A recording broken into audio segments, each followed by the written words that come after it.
Donc la définition que je vous propose de l'optimisme, c'est la suivante. L'optimisme, c'est une attitude mentale, qui conduit à appréhender les incertitudes et les difficultés du monde d'une manière à la fois positive et active. On va revenir sur ces deux mots, c'est très important. Et donc, vous voyez, ça ne veut pas dire que c'est facile, ça ne veut pas dire que c'est spontané, ça ne veut pas dire que c'est naturel, mais ça veut dire que c'est un choix psychologique délibéré que chacun d'entre nous peut faire, et peut faire chaque jour, chaque matin, chaque heure, par rapport à une difficulté, par rapport à un conflit, par rapport à une contrainte. Je fais le choix d'appréhender ces difficultés d'une façon à la fois positive et active. Et je crois qu'on a aussi ce devoir d'optimisme vis-à-vis des autres pour montrer que une crise et une difficulté, on a une vision positive et active de la situation.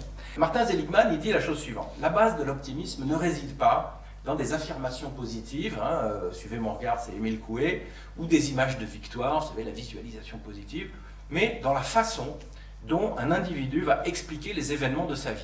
Qu'on ne supporte pas, c'est de ne pas avoir de signification, de ne pas comprendre, de ne pas avoir d'explication sur les causes des grands événements de notre vie. Et le fait de ne pas trouver d'explication, et de ne pas trouver d'explication satisfaisante, peut être à l'origine d'un certain nombre d'épisodes dépressifs, de stress, de burn-out dans notre vie. Le philosophe Jean Viard dit « Les Français présentent une espèce de French paradoxe. Collectivement, ils sont très pessimistes. Prenez un panel de Français, vous les mettez autour d'une table avec un café ou une bière, et en 15 minutes, ils sont d'accord, la France est foutue. » C'est vrai. Maintenant, vous les interrogez individuellement. Vous leur dites, oui, mais vous, dans votre métier, dans votre entreprise, dans votre village, dans votre famille, comment ça se passe? Ah, mais moi, tout va bien, c'est formidable. J'adore la vie, j'ai trouvé des solutions, les enfants font des choses formidables, et puis on investit dans une association, etc. Donc, dans leur immense majorité, quand on les interroge à titre individuel, les Français sont plutôt optimistes. Et j'en veux pour preuve deux exemples. Le premier, c'est le taux de natalité. On a quand même en France un taux de natalité de 2,1. On a eu 792 000 naissances l'année dernière.